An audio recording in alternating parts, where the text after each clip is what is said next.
Jeevan Reddy అనటైనే Jeevan Reddy tea Jeevan రెడ్డో ఏ జీవన్ రెడ్డో ఏదో ఒకటి ఉన్నది కానీ మొత్తానికి పేరు అయితే జీవన్ రెడ్డి జగిత్యాల. ఈ జీవన్ రెడ్డి అయినట్టయినే 1983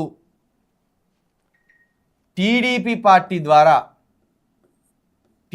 పార్టీ ద్వారా రాజకీయాల్లోకి వచ్చిండు 1983లో. ఇది 2026 43 సంవత్సరాలు రాజకీయంలోనే ఉన్నాడు. 43 సంవత్సరాలు రాజకీయంలోనే ఉన్నాడు అంటే ఎంత దోపిడీ చేసి ఉంటాడో అర్థం చేసుకోరు. 1983లో రాజకీయంలోకి వస్తే 43 ఏళ్ళు రాజకీయాన్ని పట్టుకొనే వేలాడుతాడు. జగిత్యాలలో 43 సంవత్సరాలుగా ఏ యువకుడు రాజకీయంలోకి రాకుండా దుర్మార్గంగా అడ్డుకున్నాడు. దీన్ని బట్టి అర్థమైతే లేదా? ఇక ఆ తర్వాత కాంగ్రెస్లో చేరిండు.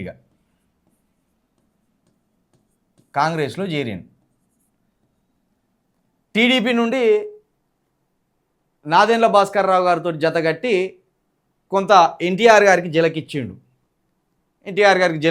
ఆ తర్వాత కాంగ్రెస్లో చేరిండు. ఇక 1994 నుండి కాంగ్రెస్లోనే ఉన్నాడు. కాంగ్రెస్లో ఓసారి ఓడిపోయిండు, ఓసారి గెలిచిండు, ఓసారి ఓడిపోయిండు, ఓసారి గెలిచిండు, ఇట్లా జరిగింది. ప్రధానంగా మాట్లాడుకోవాల్సింది 2014 నుండే. ఇక 2014లో కాంగ్రెస్ నుండి గెలిచిండు. తెలంగాణ వచ్చిన తర్వాత కూడా కాంగ్రెస్ నుండి గెలిచిండు. ఇక్కడ వరకు బాగానే ఉన్నది.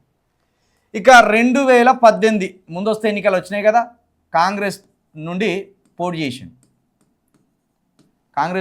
చేసి ఓడిపోయిండు. ఎవరి మీద? సంజయ్ మీద ఓడిపోయిండు. టీఆర్ఎస్ అభ్యర్థి సంజయ్ మీద 2018లో ఓడిపోయిండు. ఎన్ని ఓట్లతోటి ఓడిపోయిండు తెలుసా? 70,000 ఓట్లతోటి ఓడిపోయాడు. 70,000 ఓట్లు. 70,000 ఓట్ల తేడాతోటి సంజయ్ మీద ఓడిపోయాడు. ఇది 2018 ఎన్నికల ఫలితం. ఇక 2023లో కూడా ఏ మాత్రం మెజార్టీ తగ్గలే సంజయ్కి. 45,000 మెజార్టీతోటి గెలిచిండు. మళ్ళీ ఇదే జీవన్ రెడ్డి మీద 45,000 మెజార్టీతోటి ఇదే జీవన్ రెడ్డి మీద సంజయ్ గెలిచిండు. ఇప్పుడు చెప్పుర్రా, జీవన్ రెడ్డి ఫేడ్ అవుట్ లీడరా కాదా? జీవన్ రెడ్డిని ఇంకా కాంగ్రెస్ ఎందుకు మోయాలి?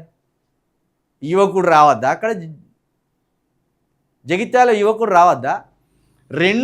కాంగ్రెస్ ఏం మోసం చేయలే జీవన్ రెడ్డిని. ఇది మనం కాంగ్రెస్ను పొగడడానికి కూడా కాదు నేను చెప్పేది. కాకపోతే కేసీఆర్ చెప్తున్న ఏతులు, బీఆర్ఎస్ పార్టీ చెప్తున్న ఏతులను మనం ఎండగట్టాలి. ఇక్కడ జీవన్ రెడ్డి గెలిచినోన్ని ఏం కాంగ్రెస్ మోసం చేయలే. నువ్వు 2018లో 70,000 ఓట్ల తేడాతోటి సంజయ్ మీద ఓడిపోయినా కూడా మళ్ళా అదే కాంగ్రెస్ పార్టీ 2023లో మళ్ళా టికెట్ ఇస్తే అదే మళ్ళీ బీఆర్ఎస్ క్యాండిడేట్ మీద 45,000 ఓట్ల తేడాతోటి ఓడిపోయినావు. 2 సార్లు భయంకరమైన ఓటమి. గతంలో కూడా ఓడిపోయినా అనుకో, అది వేరే విషయం. కానీ ఈ వరుస 2018 నుండి 2026 మధ్యలో 2 సార్లు ఎన్నికల్లో సావు దెబ్బ తిన్నావు. నిన్నేమన్నాడు కేసీఆర్ గారు? 76 ఏళ్ళు అన్నారు జీవన్ రెడ్డి గారికి. 76 ఏళ్ళ జీవన్ రెడ్డి 2018లో 70,000 ఓట్లతో ఓడిపోయాడు. 2023లో 45,000 ఓట్లతో ఓడిపోయాడు. ఏం తక్కువ చేసిందా నీకు కాంగ్రెస్? జీవన్ రెడ్డి గారు నీకు మళ్ళీ ఇవ్వాలా టికెట్? ఏం తక్కువ అయింది నీకు మళ్ళీ ఇచ్చడానికి? యువకులు రావద్దా? నువ్వు, నీ కుటుంబము, నీ బంధుగణము వీళ్ళేనా ఇక రాజకీయాలు జగిత్యాలంటే? కాబట్టి ఇలాంటి రాజకీయ కబ్జాకోరులను ఇంటికి పంపవలసిందే. కాంగ్రెస్కు సపోర్ట్ చేయడం కాదు, కానీ జగిత్యాలలో ఇంత పెద్ద మేము, అంత పెద్ద మేము అనుకుంటా కేసీఆర్, కేటీఆర్ పొంకనాలంటే పొంకనాలు. ఈ ఫేడ్ అవుట్ లీడర్ను తీసుకొచ్చి 2 సార్లు అతి భయంకరంగా ఓడిపోయిన లీడర్ను తీసుకొచ్చి తెలంగాణ వ్యాప్తంగా హల్చల్ చేస్తాను సిగ్గు లేకుండా. అరే నిన్న ఏ సమస్య లేదన్నట్టు మొత్తం జగిత్యాలకు మందిని తరలిచ్చి ఏదో మొత్తం తెలంగాణకు వీరుడు శూరుడు జీవన్ రెడ్డి గారు అన్నట్టు నమ్మబలుకుతాను. ఇప్పుడు ఎప్పురి సాధారణ ప్రజలారా, ఇప్పుడు ఎప్పురి బీఆర్ఎస్ కార్యకర్తలారా, మీకైనా బుద్ధి ఉండాలి కదా. ఆ ఓడిపోయిన లీడర్ను తీసుకొని మీరు జెండా మోసిన వాళ్ళను 25 సంవత్సరాలుగా జెండా మోసిన వాళ్ళను మీ భౌతవ్యాన్ని బొందబెట్టిన కేసీఆర్ని ఇంకెట్లా చేయగొడతాను బుద్ధి లేకుండా మీరు? నవరాజకీయం రావద్దా? జెండా మోసినోనికి అవకాశం రావద్దా? 2 సార్లు బీఆర్ఎస్ అభ్యర్థి మీదనే కదా సావు దెబ్బతిన్నది. ఈ కోణం ఎందుకు ఆలోచిస్తలేరు మీరు? జీవన్ రెడ్డి గారు చేయంటే తెలివనోడు, అవసరం లేనోడు, మనకు అక్కిరే లేనోడు, వరంగల్ రోడ్ చేయ అంటాడు, హైదరాబాద్ రోడ్ చేయ అంటాడు, కరీంనగర్ రోడ్ చేయడం అంటాడు, నిజామాబాద్ రోడ్ చేయ అంటాడు. ఎందుకు చేయగొట్టాలరా అసలు మీకు అని ఒక్కడు అడగలే టీఆర్ఎస్లా. పోనీ వరంగల్ రోడ్ తెలవక జైకొచ్చిండు, హైదరాబాద్ రోడ్ తెలవక జైకొచ్చిండు, నిజామాబాద్ రోడ్ తెలవక జైకొచ్చిండు. కరీంనగర్ రోడ్లో ఒకనా కనీసం బీఆర్ఎస్ కార్యకర్తలకు బుద్ధి లేదా? 25 సంవత్సరాలుగా జెండా మోసినోడు లేడా? కరీంనగర్లో ఎవడు? జగిత్యాలలో ఎవడు లేడా 25 సంవత్సరాలుగా జెండా మోసినోడు? మరి మీకు పౌరుషం లేదా? 2 సార్లు సార్ మన చేతిలోనే జీవన్ రెడ్డి గారు చావు దెబ్బతిన్నారు ఎన్నికల్లా. సార్ అటువంటి జీవన్ రెడ్డిని తీసుకొచ్చి మళ్ళీ నెత్తి మీద పెట్టుకొని జీవనన్న నీ వెనుకనే నేను, నాకు 72 సంవత్సరాలు వచ్చినాయి జీవనన్న, మన ఇద్దరం కొట్లాడితేమే జీవనన్న, ఇప్పుడు పరుసు పూరగాళ్ళం ఎగిరి దునుకుతాం మనం. ఈ ముచ్చట్లా పౌరుషం ఉన్న బీఆర్ఎస్ కార్యకర్తలు ఎవరైనా టికెట్ మీకే రావాలా? ఆనెస్ట్గా నేను మీకు సపోర్ట్ చేస్తాను. అడుగుర్రి జీవన్ రెడ్డికి కానీ జీవన్ రెడ్డి కుటుంబానికి కానీ బీఆర్ఎస్ టికెట్ ఇస్తే మళ్ళా ఓడగొడతామని శపథం చేయరు. సవాల్ చేయరు కేసీఆర్ తోటి. మీరు 2 సార్లు మన చేతిలో సావు దెబ్బతిన్నా జీవన్ రెడ్డికి ఎట్లట్ల టికెట్ ఇస్తావు, వాళ్ళ కుటుంబాలకి ఎట్లట్ల టికెట్ ఇస్తావు? కేసీఆర్ నీ జెండా మోషణం, నేను 2 సార్ల సీఎం పీఠం మీద కూర్చోబెట్టాం, మా భుజాలు అరిగిపోయినాయి, మా బతుకులు కరిగిపోయినాయి, కానీ మాకు ఏం లాభం జరగలేదు. నువ్వు ఎల్లి అంటే మేము ఎల్లి అనల్లా, నువ్వు మళ్ళీ అంటే మేము మళ్ళీ అనల్లా అని కేసీఆర్ సవాల్ చేసి నికార్సైన బీఆర్ఎస్ లీడర్లు 25 సంవత్సరాలుగా బీఆర్ఎస్ జెండాను మోసిన బీఆర్ఎస్ లీడర్లకు ఈ జగిత్యాలలో టికెట్ ఇవ్వాలి తప్పించి 2 సార్లు బీఆర్ఎస్ మీదనే చావు దెబ్బతిన్న జీవన్ రెడ్డికి కానీ జీవన్ రెడ్డికి కుటుంబానికి కానీ టికెట్ ఇవ్వద్దు. ఒక యువకుడిగా, రాజకీయం మీద అవగాహన ఉన్న యువకుడిగా, రాజకీయాలంటే ఆసక్తి ఉన్న యువకుడిగా, రాజకీయాలు మారాలనుకునే యువకుడిగా నేను ఇది చెప్తున్నా. ఈ పాయింట్ ఎవడన్నా జర్నలిస్ట్ మీకు చెప్తే చూడు. ఇలా మీరు మొత్తం అన్ని యూట్యూబ్ ఛానళ్ళల్లో రాజకీయ విశ్లేషణ చూస్తారు కదా, చూడు. ఈ పాయింట్ ఎవడన్నా చెప్తే నేను దేనికంటే దానుకుంటా. ఈ పాయింట్ చెప్పకుండా ఏమంటారంటే బీఆర్ఎస్కు మహాబలవంతుడు వచ్చిండే, బాక్సర్ వచ్చిండు బీఆర్ఎస్కి, లేకపోతే కాంగ్రెస్ను నిందించుకుంటా ఓడి చెప్తాడు, బీఆర్ఎస్ను పోడుకుంటా ఓడి చెప్తాడు. కానీ ఈ ఫేడ్ అవుట్ లీడర్ గురించి ఎవడు చెప్పాడు? 100% చెప్తున్నా, జీవన్ రెడ్డి గారు ఫేడ్ అవుట్ లీడర్. యువ రాజకీయాలకు బద్ధశత్రువు జీవన్ రెడ్డి గారు. యువ రాజకీయాలకు కేసీఆర్ గారు బద్ధశత్రువు. ఎందుకంటే యువకులకు అవకాశం ఇవ్వకుండా ఇంకా వృద్ధులే ఉండాలి రాజకీయంలో అని చెప్తున్నవాడు కేసీఆర్.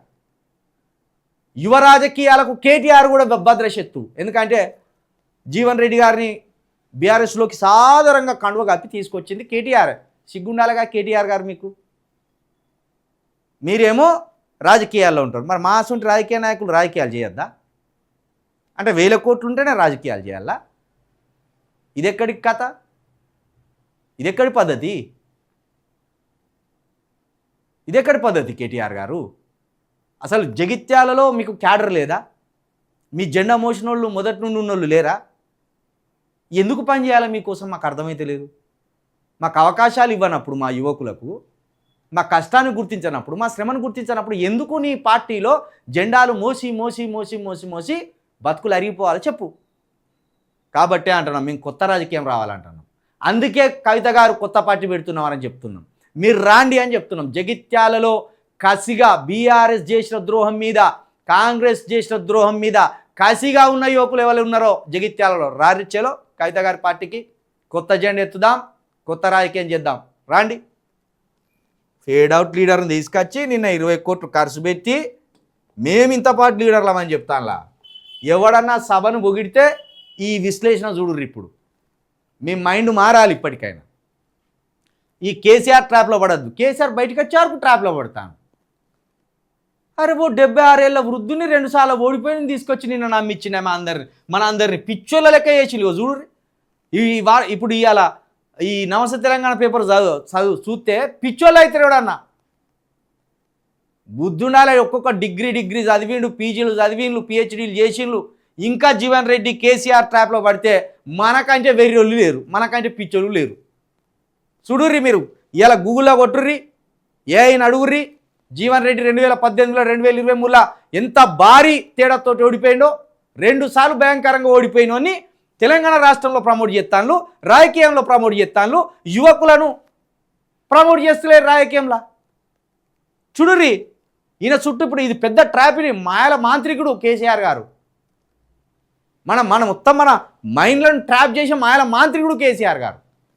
ఇంకా ఈయన వెనక ఈ సిగ్గులేని దేశపతి ఉన్నాడు. ఇట్లా కళ్ళద్దాలు పెట్టుకొని సుత్తన్నావు, ఈ ముసలైనని ఎందుకు తెచ్చినావు సార్ అని చెప్పకుండా సిగ్గు లేకుంటే ఇంక అందరు ప్రోత్సహిస్తున్నారు. ప్రోత్సహించుడు మీ పార్టీని మొత్తం బొంద పెడతాం బీఆర్ఎస్ను. మీరు యువకులకు అవకాశం ఇస్తేనే మీ పార్టీ బతుకుతుంది. మీరు వృద్ధులకు అవకాశం ఇచ్చిరా, జగిత్యాల ప్రజలే వద్దనే 2 సార్లు జీవన్ రెడ్డిని, సంజయ్ని గెలిపించుకునే. సంజయ్ మీద ఓడిపోయినాయన్నాడు, మీ పార్టీ మీద 2 సార్లు ఓడిపోయినాను మళ్ళీ తెచ్చుకుంటారు. మీరు బుద్ధి ఉండదు కనీసం.